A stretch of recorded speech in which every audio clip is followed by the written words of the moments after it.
तो हेलो जय जोहर संगवारी हो अपन के स्वागत है सीजी ब्लॉग में। तो संगवारी हो हमन हाँ छत्तीसगढ़ मतलब छत्तीसगढ़ ला छोड़ के अपन उत्तर प्रदेश के घर में आए हन। देखा था ऐसा है हमारे उत्तर प्रदेश के माँ के घर हा। तो संगवारी हो आप मन ला एक चीज़ यहाँ आए के बाद हम ला अलग अलग रूप से दिखाई देते कि हमन छत्तीसगढ़ में संगवारी हुआ थोड़ा मतलब पहनावा ओढ़ना सब चीज़ अलग अलग है।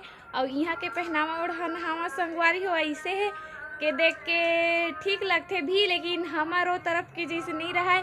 तो मन बोलते कि ऐसे पहने करा वैसे पहने करा के तो संगवारी हुआ चला आप मन बता था कि यहाँ के मन